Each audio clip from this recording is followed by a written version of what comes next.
Racing games were a major part of my childhood. I still remember rushing to turn on the PlayStation 2 back in the day in order to play such classics like NASCAR Thunder 2003 and 2004, 2005 Chase for the Cup, Need for Speed Underground and Underground 2, Formula 1 2001, and more. Despite my love for racing games as a child, if you were to ask me 2 years ago or so whether or not I was into racing games, I would have told you no. After I moved on from my childhood, my love for racing games started to dwindle, and soon enough, I almost forgot about the genre entirely. It didn't help that a lot of racing games were seen as mediocre once we moved past the range of games that were on the PS2 and other consoles from that generation. When I looked into the racing genre again, I was disappointed to find the NASCAR series having fallen from its former glory, with games such as NASCAR Heat Evolution, which is considered to be the worst NASCAR Heat game and worst NASCAR game by a lot of players, and the future installments slowly but surely getting better as opposed to just releasing a game with all of the content from the games of the generation that is now primarily there to serve us nostalgic memories. Need for Speed was faring a little better with games such as Most Wanted 2005 and the Hot Pursuit reboot being praised, but with games such as Most Wanted 2012, Rivals, the 2015 reboot, and Payback, this series hasn't fared much better in comparison. In fact, Need for Speed could be seen as having it worse in comparison since NASCAR doesn't have EA as its publisher anymore. We can all thank the heavens that at least NASCAR was able to get out of EA's hands before the microtransactions really started to gain ground. The most recent NASCAR games didn't get my heart racing, no pun intended, to play them, so much so that I've skipped out on buying Heat 5, as a lot of people call it NASCAR Heat 4.5. Plus, when we're at a point in the NASCAR Heat series to tout DNFs as an epic feature in the game, DNFs, the ability to crash your car so hard that it can no longer race, which happens plenty in real life races, and to tout test sessions as well. Such a basic thing, test sessions. Anyone can see just how far this series has fallen from its former glory. Need for Speed had some life brought back into it with Need for Speed Heat, but I've played that game pretty frequently by now, and there hasn't been any new additions to the game as far as I'm aware. And I know I'm going to get absolutely destroyed in the comments for saying this, but I don't have any real interest in the Forza Motorsport either, which left me in a difficult spot when it came to the racing genre. A series that's trying to re-establish its former glory but doing it too slowly, a single good game in a series overseen by corporate overlords that I've already played quite a fair bit of, and a series that I haven't shown any interest for. I was perfectly content with waiting once more for a racing game that got me excited. Besides, I had plenty of other games from other genres that could keep me hooked. Then, one day, as I was looking for YouTube videos to watch as part of my downtime for the day, I went to RaceFix's channel to see if there were any of his videos that I haven't yet seen that could be interesting. That is when I came across his "So I Finally Played an F1 Game" video, which talks about how after so many years of his racing game genre spirit remaining dormant, F1 2019 was the game that revived it. I wasn't exactly hooked, but after seeing just how innovative F1 2019 seemed to be compared to other racing games, how much content there seemed to be, how it seemed to welcome both the casual racer and the simulation racer, I was pushed to explore this game even more. After watching some reviews on the game and some gameplay in general, that was when I was hooked. I soon found myself playing Formula 1 2019, and my racing spirit was brought back to life once again. In fact, F1 2019 did such a good job at investing me into the sport that I went ahead and purchased F1 2020. For now though, I want to focus on F1 2019, as this video is going to be an essay about that game and why it will always have a special place in my heart.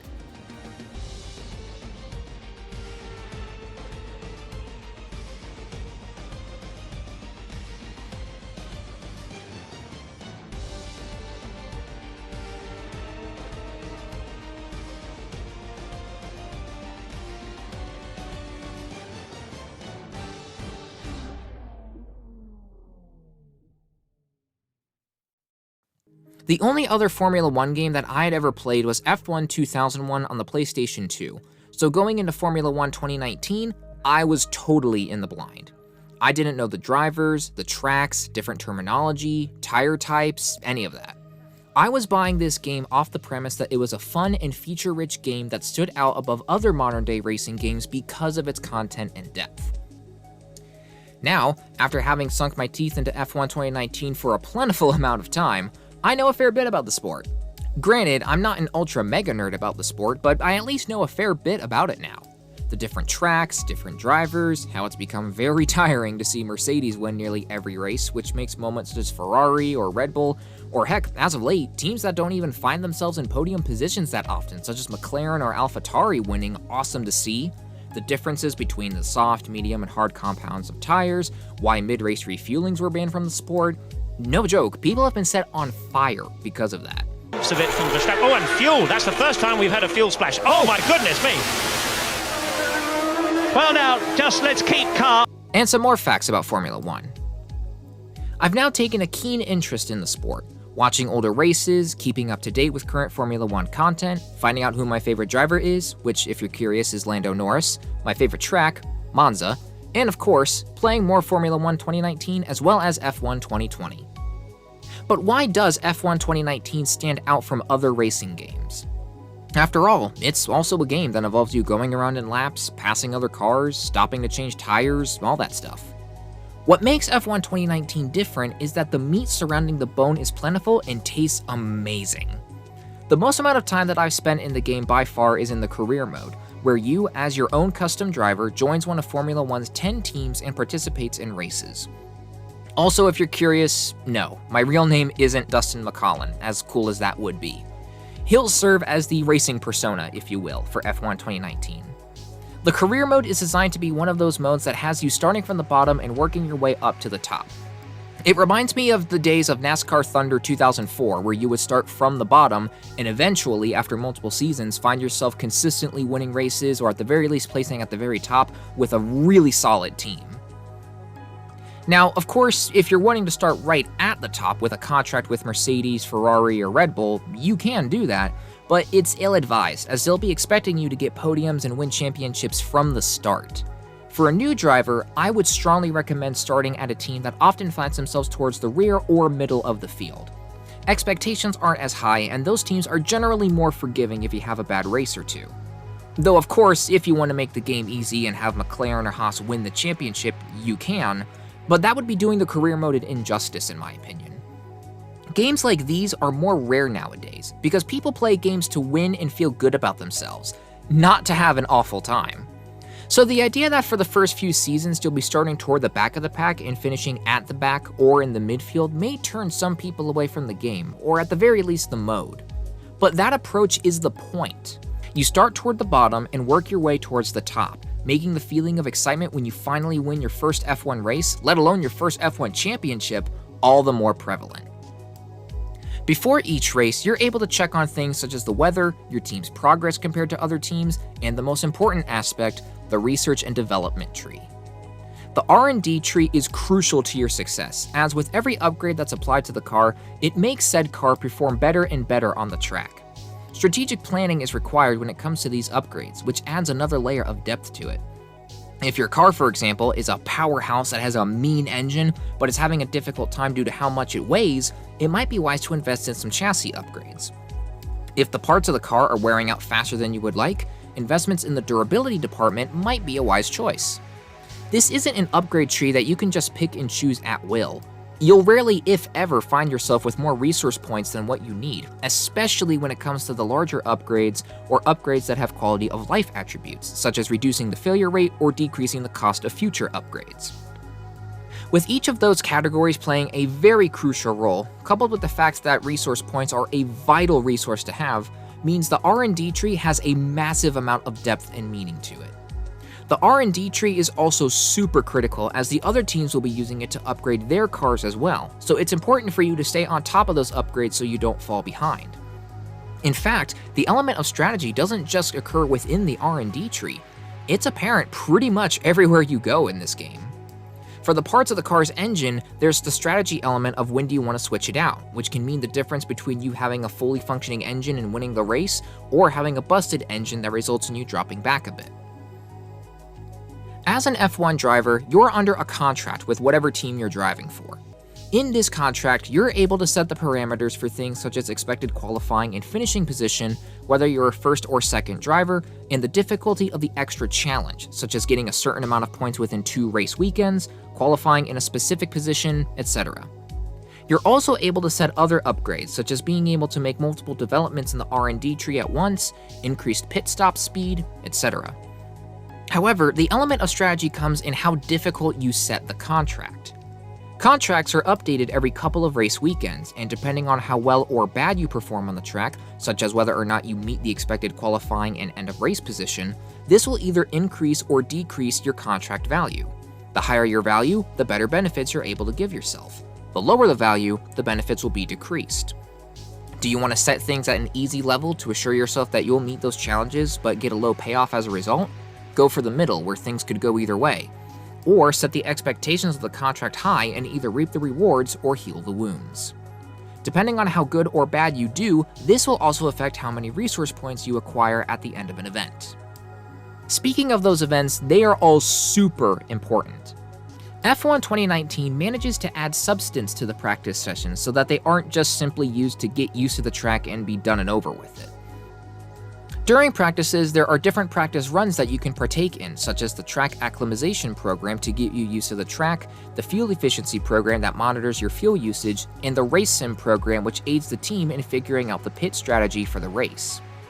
Qualifying is simple enough, try to get the fastest time to get the best starting position possible on the grid, and the actual race itself is the most crucial and fun event of them all.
During these races, the tension is high as you fight to get the best spot on the track to maximize your points for the season. Passing, blocking, strategizing when to pit, and more all come into play here. And it's during these races that the performance upgrades from the R&D tree can truly shine. There's no greater feeling than to see all that hard work and dedication to something finally begin to pay off. There are also interviews that can happen after any of the events. Questions related to your performance, rivalries, and more are all asked here, and your answers do have an effect. For instance, when you're asked about why your car was blazing fast on the track, if you compliment a certain department, their morale will increase, and vice versa if you have a poor run and talk smack about that department. Your answers will also go to either a showmanship or a sportsmanship attitude, which depending on your team and their preference, you'll have to answer accordingly. Personally, I go for purely sportsmanship because showmanship just seems like you're arrogant. It's perfectly fine to have a little showmanship and be proud of yourself, but when it gets to the point where you're constantly boasting about yourself, it gets annoying. That's why I always like to compliment my team and keep the battles between rivals on and off the track respectable. Your responses will even affect how your team and the other teams perceive you, which can have a great effect on your chances when you're ready to transfer to another team. Heck, there's even the option to refuse to comment entirely when asked a question, but you shouldn't rely on that option too often. You'll want to answer questions that'll boost your reputation and a department's morale, but if a question that would negatively affect either of those come up, you can choose to refuse to comment so that way your morale or rep doesn't go down. If you refuse to comment too many times though, the press will get upset with you and ask tougher questions which will eventually lead to a hole that you'll need to climb out of if you're not careful. For all of that talk though, admittedly, the interviews aren't too in-depth. You'll quickly get used to the same sets of questions that are asked after each race, but I do have to admit, the interviews alone are something that shows this series is more innovative than other entries into the sports genre. Lastly, when you're ready to switch to a better team, team transfers are available. This is the equivalent of the endgame progress, where you're finally able to race for a team that finds themselves toward the front of the pack. Going from racing for a midfield team to the top dogs is a great feeling when it finally happens.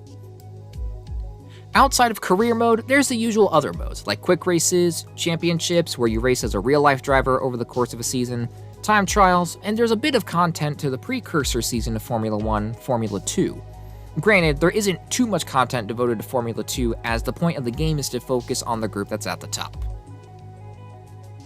Another thing that F1 2019 should be praised for is in how well it takes in new players. When I first bought F1 2019, I was a mess out on the track compared to my driving now. I had the majority, if not all of the assists enabled, difficulty of the opponent set to easy, all of that. I was in the stage of needing to be handheld throughout the game, and F1 2019 is one of the few games that has achieved the very difficult task of guiding players through a brand new game and making the transition to turning assists off and increasing the difficulty enticing as opposed to intimidating. I think the reason F1 2019 does this so well is because of its freedom. There's no preset difficulty for the game. You have full control over how easy or hard you want the experience to be. This means that you can play the game on your own terms, which is especially helpful for a newcomer to the series such as myself. You have full control over the kinds of assists you want to enable or disable, how the weather affects races, whether or not you want the safety car to be enabled, whether or not you would like to turn pit assistance on or off, and a ton of other options. There's even the option of rewinding a mistake you made on the track, which is an essential asset you will need if you're just starting out in this series. Whether it be accidentally taking a corner wrong, getting caught up in a wreck, or misjudging a corner and slamming into the wall as a result, you can initiate a flashback and rewind to the point in the session before you made that mistake. As someone who was just beginning to get back into the racing genre seriously, this asset was crucial in getting me to stick with the game. As someone who is a lot more experienced compared to when I first bought the game at the beginning of this year though, the flashback feature can be pretty easily exploited if left enabled when you're an experienced driver, which tends to remove any sort of tension from the races. Though you can turn off the flashback feature at any time to add that sense of tension to the races when you're ready and comfortable enough with the game to do so. As someone who was essentially brand new to the sport when I first played F1 2019, since it had been so long since I played F1 2001, let me tell you that these assists were crucial in what kept me invested in the game. The game wasn't a snooze fest. It wasn't so easy that I got bored, but it wasn't super demanding to me either. I never got to the point of being discouraged to play. And for the super experienced drivers, you can always turn off all the assists, ramp up the AI difficulty, and treat yourself to an excellent simulation-type racing game too. Codemasters has achieved the very difficult task of making the game welcoming and forgiving to newcomers, while also making sure the game appeals to the simulation crowd as well, and that achievement cannot be understated. As for the negatives of this game, there really isn't a whole lot to say. Like, at all. The only kinds of negatives that I can think of are that the interview mechanics can seem a bit dumb.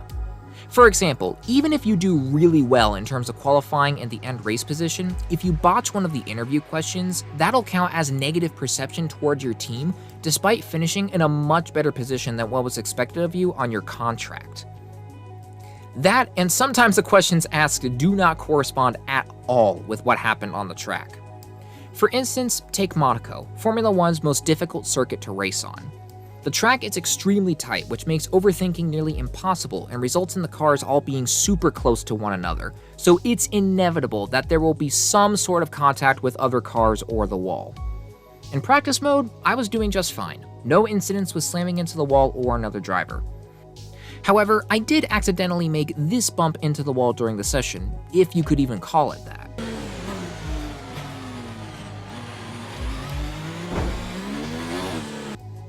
It was just a simple love tap against the wall, and even with the damage setting set to simulation mode in this instance, I didn't receive any damage for the car.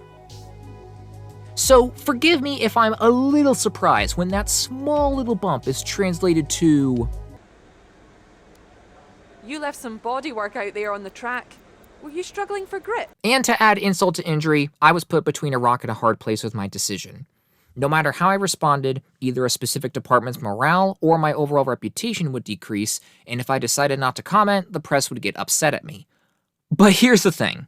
When you equate a small little bump that could be described as a soft little tap to the wall as leaving paint on there, and you still have the audacity to be shocked that I refuse to comment on the matter, hello? Oh, but it gets so much better. When I moved on to the actual race, anyone who has watched a Formula 1 race at Monaco will know that the start tends to be a little hectic, and soft contact between cars is basically inevitable at the start of the race. At the start, I exchanged some soft contact with a couple of drivers, but other than that, it was a 100% clean race. No contact with the wall, no contact with any other drivers, and thanks to me having gotten pole position in qualifying and the pit stop strategy that I went for working out well, I won the race. Then I go for the post-race interview. The first question I got through just fine, but then came the second question. Do you think you were lucky not to end your race with that crash? Now, to give context, in that race there was a crash that resulted in the safety car being brought out, so when I was asked this question, I thought she meant I was lucky to have not been involved in the crash that caused the yellow flag and safety car. Alright, that's a pretty reasonable question. But then I saw the responses. She meant the crash from when I made soft contact with the other drivers at the start. This apparently equates to a crash. A crash! Not to mention, this is at Monaco. Monaco! This soft contact at the start of the race is to be expected. I refused to comment, and she still had the audacity to act surprised. It's one thing to have a genuinely bad performance out on the track and be asked those kinds of questions, but it's another to equate soft contact with other cars to a full-blown crash. So, the interviews have some problems to them, but when my biggest complaint about a video game is in a small part of how the game plays in the grand scheme of things, you know the game itself is doing something right. The core gameplay experience of racing is amazing, and that's what primarily matters in a racing video game.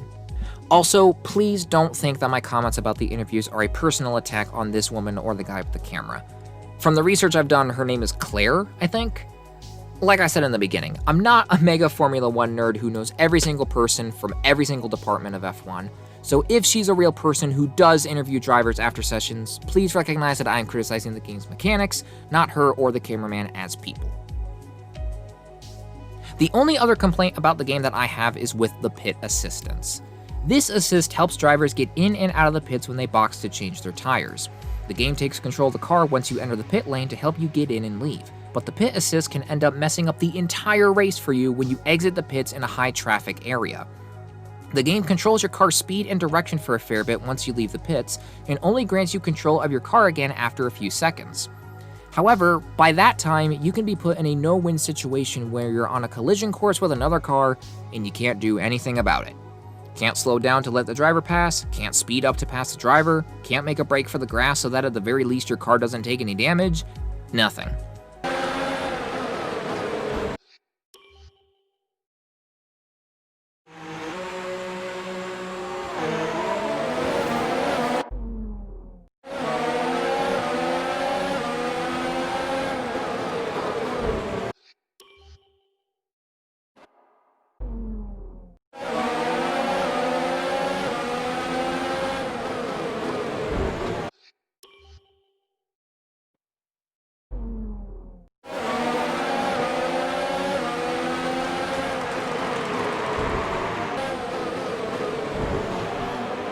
For the more seasoned drivers, this isn't an issue for them, as once they get used to pitting with the assist off, they have no need to turn it back on again. But for drivers just starting out, or for those who are not yet comfortable with turning that assist off, this can create some serious frustration when your race is abruptly ended due to a crash that was out of your control. Even then, the interviews and the pit assist are the two only real complaints that I have about F1 2019, which is quite amazing in the grand scheme of things. Typically, racing games are mediocre, which will result in me having a lot more complaints about them. But the fact that I only have 2 major complaints for a sport series video game, and said 2 major complaints aren't really even about the actual gameplay itself for a racing game? That's astonishing in this day and age. Formula 1 2019 will hold a special place in my heart for being the video game to really revive my racing spirit. Outside of games such as NASCAR Thunder 2004, I haven't seen such depth in its gameplay before. For a series that is usually dumbed down in this world of microtransactions and mediocre content due to the focus being to monetize as much of the game as possible, Formula 1 2019 is a diamond in the rough for the racing and sports genre, where the priority is put on gameplay and content as opposed to how much money that the company can milk from its player base. I love this game, and as I stated before, it will have a special place in my heart. Admittedly, I was a bit iffy for F1 2020, despite how great F1 2019 was, just because of the trend of these kinds of games being mediocre gambling simulators or just average overall. However, based on the positive reception F1 2020 got from both critics and players alike, I went ahead and bought the game not too long after it was released. Needless to say, expect a video about that game soon. And that is why I love F1 2019 so much, and that is why it will always have a special place in my heart. What do you think about F1 2019? Do you like it as much as I do? Do you think it's okay? Do you hate it for one reason or another? Let me know in the comments below. Let me know what you think about the game. With all that being said, thank you all for watching. I hope you enjoyed this video. If you did, be sure to leave a like, drop a comment, and if you really want to, you can hit that subscribe button, and please be sure to click that bell icon to receive all notifications for future uploads, because YouTube is weird when it comes to alerting you of uploads and everything. And with all that being said, stay safe, stay healthy, and peace out, everyone.